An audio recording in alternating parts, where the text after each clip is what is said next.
Hi, Freddie. Nice to see you again. Hey, Tara, how are you? How is everything? I'm good, thank you. It's a lovely day in Sydney. How's the weather in Canberra? Yeah, it's all right. It's all right. I mean, whenever it's a lovely day here, though, you don't appreciate it that much because what do? It's a lovely day. You go about uni as normal. Can't go to the beach, can't go for a swim. So it's all right. It's good, but, not exactly the best situation. I can't wait to be back in Sydney this weekend for a couple of days. Oh, hmm just clean that. Uh, Excellent. Well, we've got a interesting agenda today. We're going to go through Syria and some of the terrible killings there. We're going to talk about the latest on Israel and Gaza. We're going to give an update on the latest phone call between Trump and Putin. And then finally, we'll end with the latest polls on Australian politics because the election, even though it hasn't been called yet, is nearing. It is, and a lot has been happening with it as well, I would say. Lots of changes that have been predicted, but Labour should be feeling pretty happy, I would say. Happier than they were last week. Happier than they were, yes. Happier than they were. Not pretty happy, not confident in any sense of the word, but happier than they were. So let's get into that. So initially we're going to talk about Syria a bit. Mm. Obviously, we did an episode a while ago which went into the fall of the Assad regime and obviously how that had occurred over a really long period of time. Maybe we'll do a deeper dive into that at some point. But since Al-Jilani, who is now going by the name of al-Sharaa, um, is now in charge of Syria as an interim leader, they have been trying to consolidate the Syrian forces and really unify the country. But do you think that's been going well, or do you think, as of recent news, maybe there's a few issues they have to encounter first? Well, first of all, can I ask, is this a rebranding, Val to a more politically correct name? I mean, I think Al Jilani was a rebranding in itself. I think this was the nom de guerre. I don't know how to pronounce that, that he used while he was part of Al Qaeda and part of the rest of those forces that he led. So perhaps this is him reverting to who he truly is, which obviously he wants people to think is official political leader ready to move Syria into its next era, you could say. Which makes sense, I think. But I think a lot of the killings, and I believe there's more than 1,000 people being killed because forces loyal to the Assads are fighting with the new government, and I that's what's mean, as expected, after a regime has lasted for so long, there are still going to be small uprisings across the country in favor of people who are benefiting from that regime.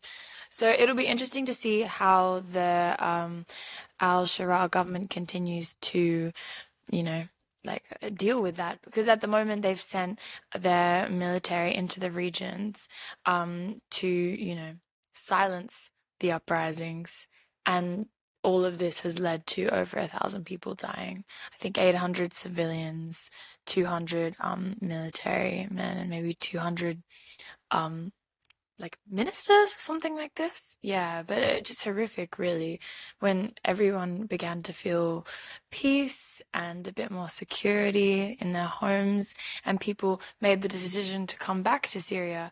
And that's a one-time decision. Right, we talked about this once before in a different podcast that they were offered refugee status when they initially left Syria in the past. But if these Syrian citizens choose to go back to Syria, that refugee status is no longer applicable to return again to the country they'd been living in. So to be a Syrian person making this choice to go home and suddenly these killings start sprouting across the country, it must be a terrifying thing to think, did you make the wrong choice? Is it too early?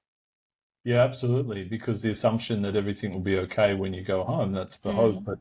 Mm. And I'm sure services and infrastructure are still pretty broken. So it must be a very challenging environment. It is. And one more thing that I want to say about this. Oh, sorry, not the microphone. One more thing I wanted to say is that in the past, in Syrian history, to deal with uprisings of this sort, it's been very violent strategies, right?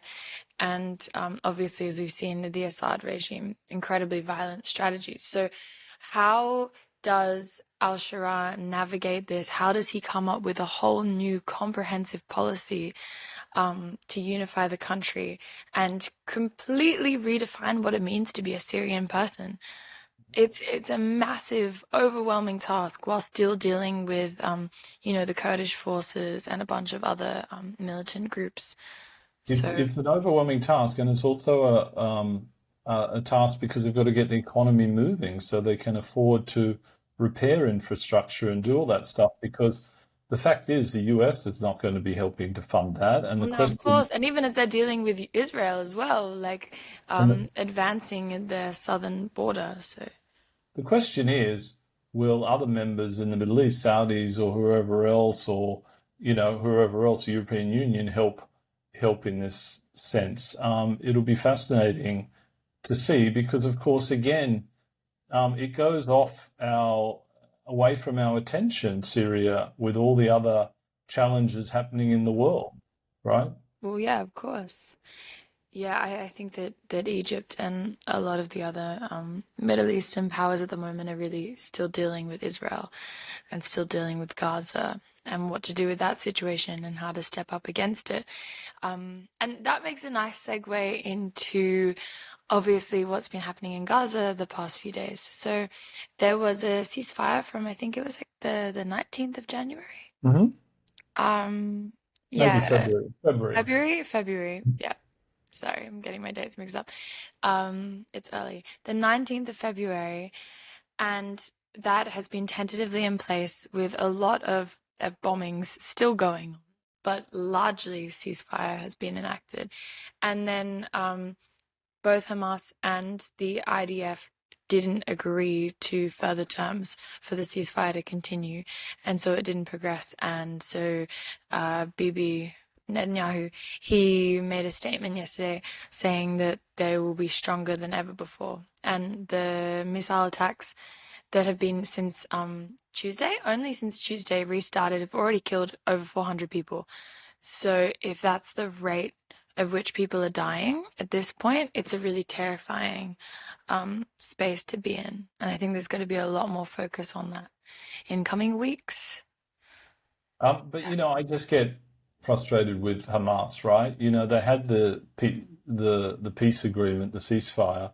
Why didn't they just hand over the rest of the hostages? Why does this go on and on? Maybe they're Okay. worried if they hand back all the hostages, they'll be attacked even Well, you more. just answered your own question because I think it's very plain to see when Netanyahu speaks that he just wants all of Palestine completely destroyed and every single Palestinian person dead, because without them all being completely dead, there is always a risk one may turn and become a Hamas representative, even if they're not already. So he just wants the entire race gone. He wants genocide. He says we don't want the threat that is Gaza. Gaza is the threat. He started naming, not Hamas anymore. Gaza is the threat. Mhm. So it obviously they're going to be very strategic in how they deal with their hostages. And it was a fair system going forward. They were doing hostage exchanges. And yet Israel was still bombing and still like launching various more like subtle accidental offenses and killing people. So if you're gonna say who is really violating the terms of the ceasefire, like let's look at like the death toll, which is, as of right now, basically 50,000 Palestinian people have been killed since the strike from Hamas on Israel, which killed 1,000 people at the music festival. 50,000 people have been killed. No, it's crazy. But somehow I feel like, it gives justification to Israel when there's still hostages there. And I feel like they should have given back all the hostages and taken the risk of that, right? Because then at least they'd have world opinion on their side. At the moment, they're perceived as, you know, not giving those hostages back and making the thing slow and difficult. You know what I would say though? I'm going to interrupt you there and say that this is a similar argument that I heard from someone about Russia. Someone saying, oh, well, Ukraine provoked them. By doing what? By existing? Russia was always going to invade. They were always going to want to destroy this state that they never believed should exist in the first place. And it's a very similar narrative to the one that Israel has been putting forward for a long time. Yeah, I know, but world opinion would have that the hostages are released as per the thing. Well, I So, have a question for you though. World opinion says that this shouldn't be happening in Gaza, but is it happening and are people still dying every single day? World opinion is not as strong as you think it is. It does not have that large of an effect. yeah, well, okay, That's what the well, US thinks. if they just keep the hostages and there's just bombing and death the whole time, right? It just continues for good.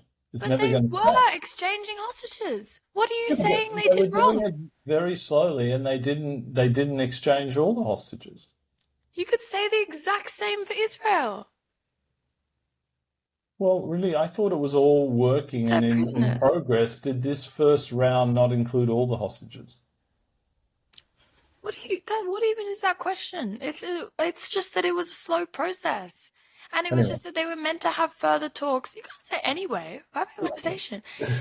Last week or the last 2 weeks, the ceasefire deal that was negotiated by Egypt and a few of those other powers, which you're very supportive of, the fact that they were negotiating this deal. Remember that you're supportive of that, said we have to come in and do talks. Round two of the ceasefire was to come in and talk and come to a further agreement on how to negotiate it. And neither side went to the talks to okay, negotiate. So if you're going to put blame, fine, put blame on Hamas, but Israel is just as at fault. okay. So both sides are at fault. So it just continues ad nauseum, right? That's Yeah. But one side has the fate of their people and the genocide of their people at stake, and one side has, I don't know, their fears of possible future terrorism and their will to, have hegemony in the region. You know what I mean? I do, but it just goes on and on. It just I It does don't go on see and on. But any path forward. yeah, I think that the people who are living and dying in Gaza right now and being forced to move from one side of the strip to the other at the whim of Bibi Netanyahu at every given day, they are the ones who are saying it's going on and on. They are the ones who are suffering, Yeah, of and you can course. barely make it through. Hmm. So it's all well and good to say that Hamas are entirely at fault, but they're both at fault. Okay, so what's your recommendation as a strategy to resolve it?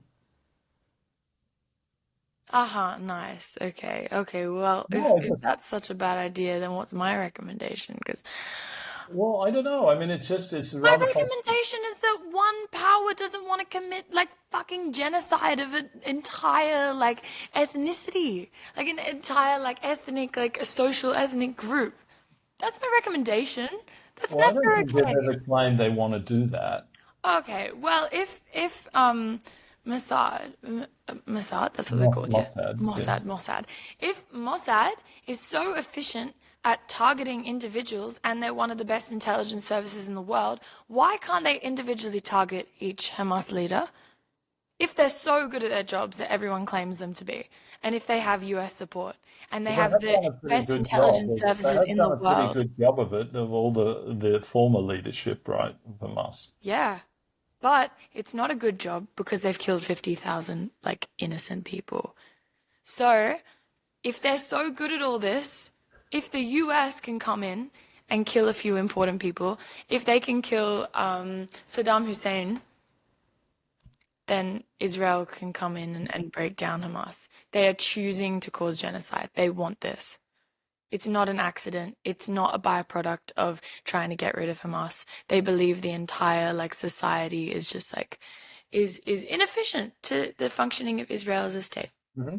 So Well, they want to Trump get rid of it. certainly wants everyone to leave, and his latest thing is he thought Syria might take the million refugees. This is how crazy it is, as if Syria can cope with a million refugees.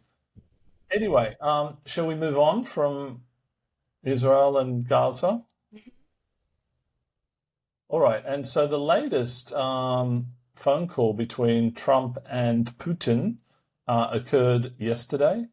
and it supposedly was a long call for an hour and a half or something, and not much was achieved. There was some talk of a ceasefire regarding attacking energy infrastructure, i.e., power plants and infrastructure of Ukraine. And in fact, the Ukrainians have also attacked some Russian power infrastructure. So that would be a good thing if that occurred.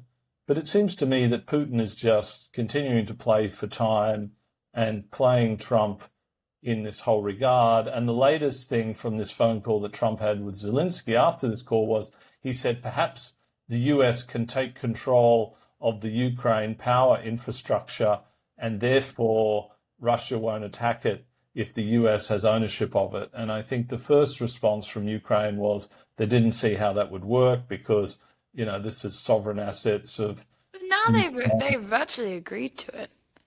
At Are they least of the power plant that is more directly in Russian hands. I think it's very close to being in Russian hands. Yeah, I think Zaporizhzhia, I the today nuclear? or yesterday Zelensky had a really positive phone call with Trump, saying Okay. that he'd definitely be open to that opportunity. I mean, yeah, they need to have an economic something Incentive. incentive, yeah, tying them to Ukraine. Otherwise, they're never going to get involved. So, and obviously, it's a nuclear power plant. That's something you don't want to mess around with. You don't want to be floating missiles near that. So, and I think it's one of Europe's strongest. So hopefully, the US I, can have a I, vested I think interest.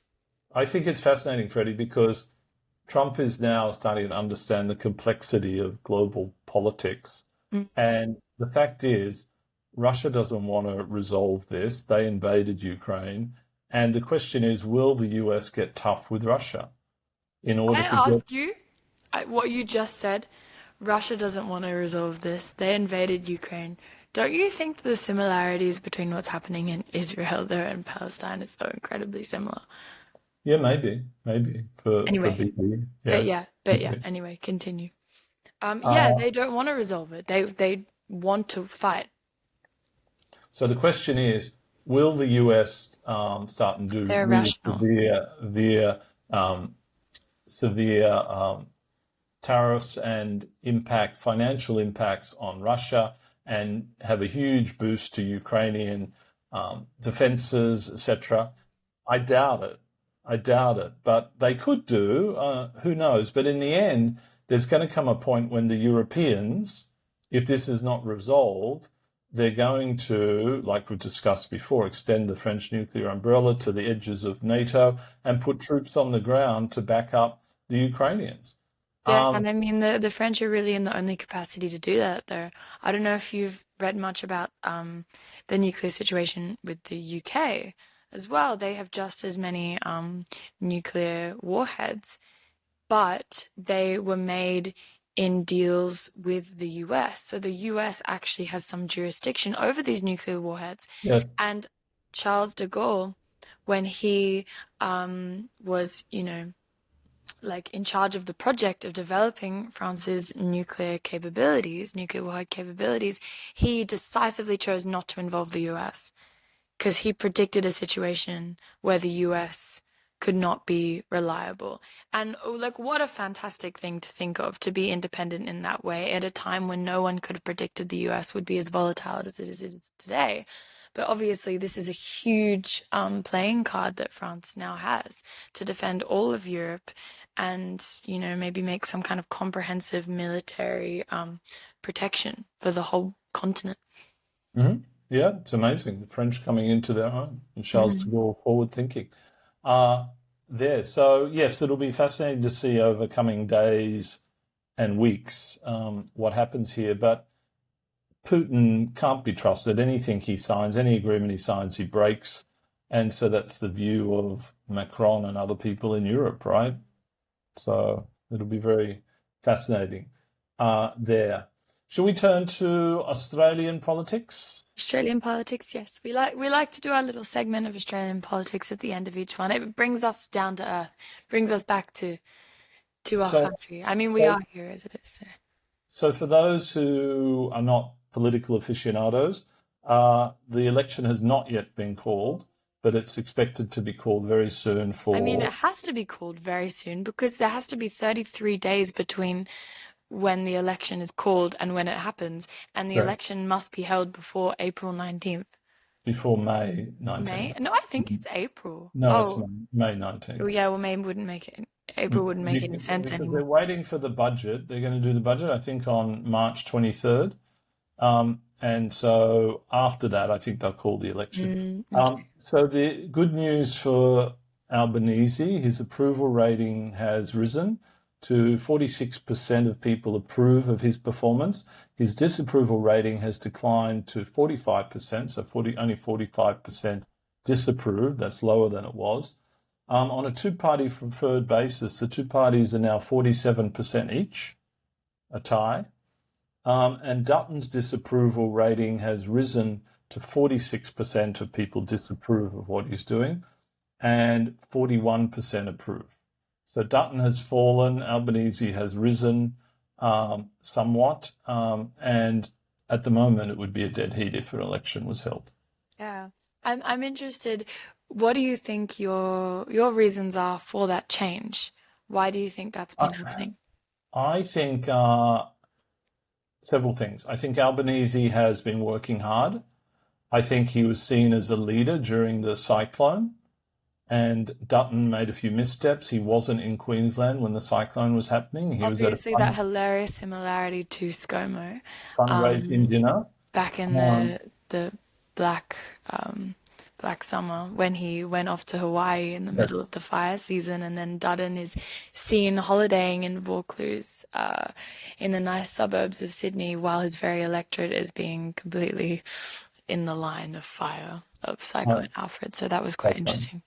It was. And I think the other reason, Freddie, is I think Gina Reinhardt and others who support the coalition talk about, and Clive Palmer, replicating Trump in terms of making Australia great.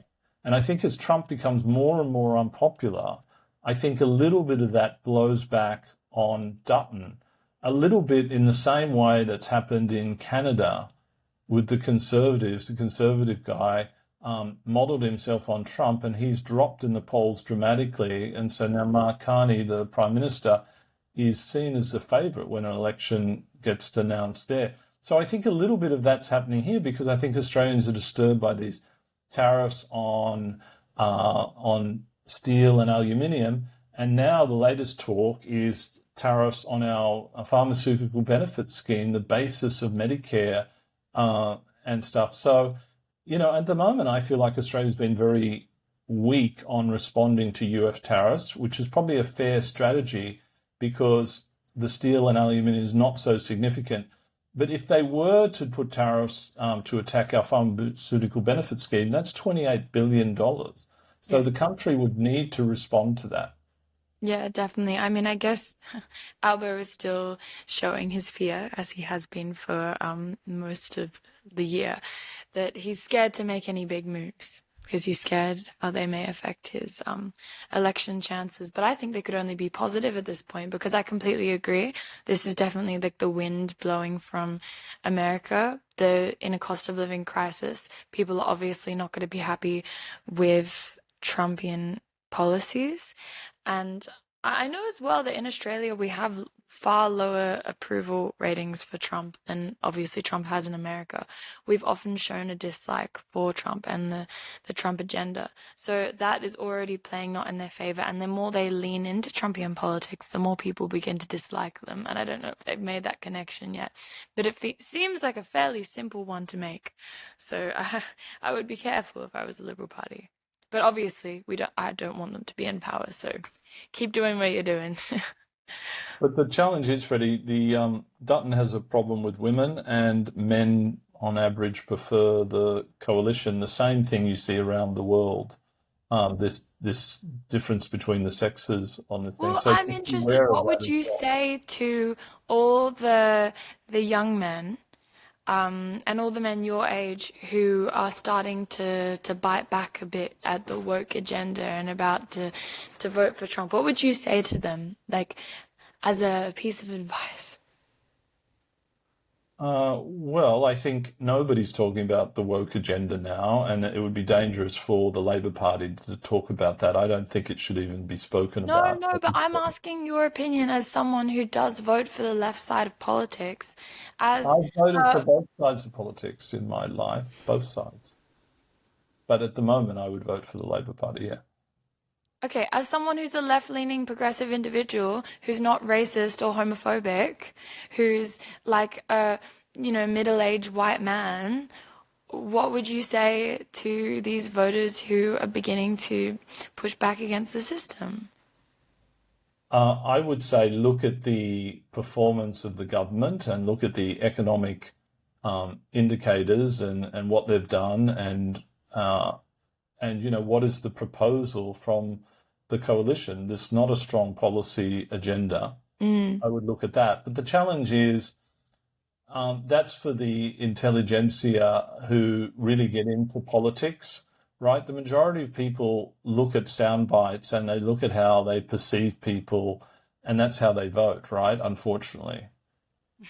Little bit of a intellectual snob moment for you there. But I think that people are getting far more interested in politics than they have in the past and really invested. And someone's views are just as valid even if they don't read a certain I newspaper agree. every day of I the week. agree. But yeah, I don't know. I think it is a difficult thing because the plain facts are not often stated to the public. So how are they meant to keep track of who's doing better in economy and who's doing better in foreign policy? Well, Like it's which government, when good. everything is there's so much I mean, miscommunication. the fundamental thing is, do people feel better off now than they did before, right? Now interest rates have started to come down a bit, and the Labor Party has a number of cost of living initiatives. I haven't seen much from the coalition yet. That's where the rubber hits the road on all this. We can talk about all the other things, but in the end, people vote with their hip pocket, right? How are they feeling financially? Who's best to lead the country into the future? Look, I Uh, agree. I just wouldn't have made a Reagan reference, but I agree.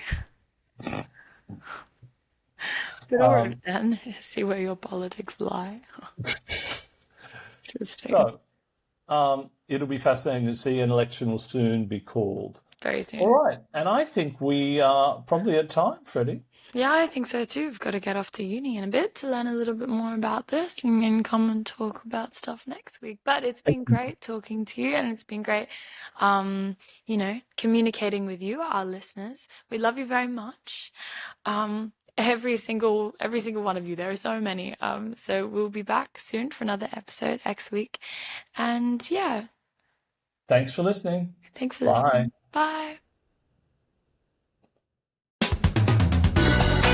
Bye.